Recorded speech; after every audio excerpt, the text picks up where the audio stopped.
zot ishqibozlariga inshaalloh 100 taligidan. Bugun 2 oylikdan o'tgan holatdagisi. 1,5 oy, 2 oy atrofida. Assalomu alaykum YouTube kuzatuvchilari, Vodiy Chorva kanali obunachilari. Mana semental buzoqchalarda makoniga kelganmiz. Xudo xolasa buzoq boqaman 100 taligidan deganlarga inshaalloh toza mana kavshanib turganidan 100 talik sementallar, bitta ikkita buqacha va 6 ta xunajin. Zot ishqibozlariga inshaalloh 100 taligidan.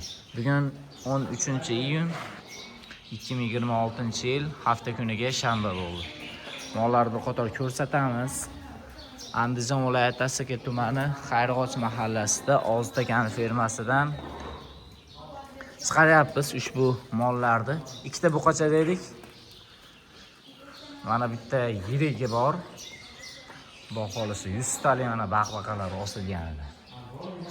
Bitta shular qatorida yoshroqlar bor. Kichikroqni olaman deganlarga bunaqalardi. Baholisi hammasi shoxlari kuydirilgan. Shunaqa zo'rlarni. Ikkinchi buqacha mana shu bo'ladi.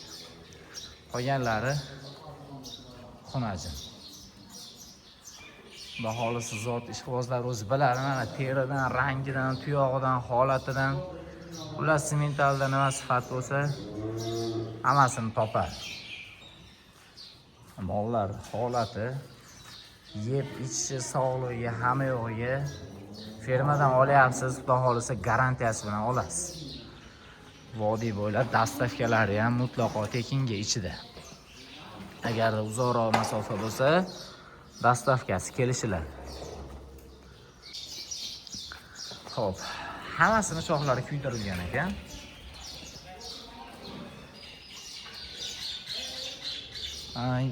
Kattaroqdan olaman deganlarga bu yoqda kattaroqlari bor. Lekin sistemda holat so'raganlarga mana shunaqalar.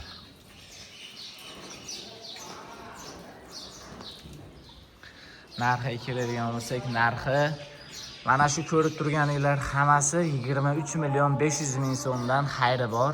Va mana bu bitta yirik katta buqacha bor. Bu 29,5 deyilyapti. Bu baraka bo'lmadi, lekin savdo bo'layotgandi boya. Lekin mana bu asosan ko'rib turganinglar mana shular hammasi 7 talasi 23 million 500 ming so'mdan. Kattalari 55 million 60 million bo'lib ketyapti, to'g'ri.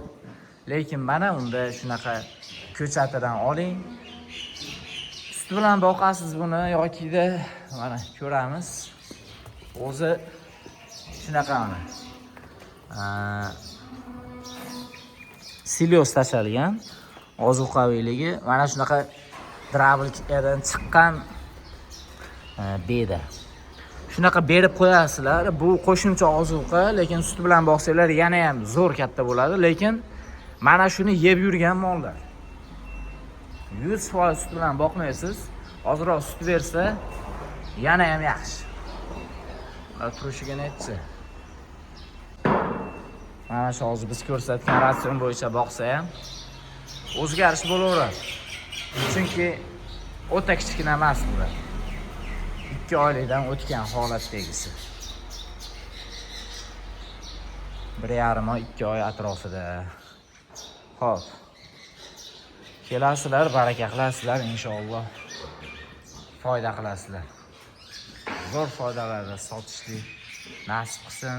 Niyat qilganlar like tugmasini bosishni unutmanglar. Salomat bo'lasizlar, vaqtingizga rozi bo'linglar.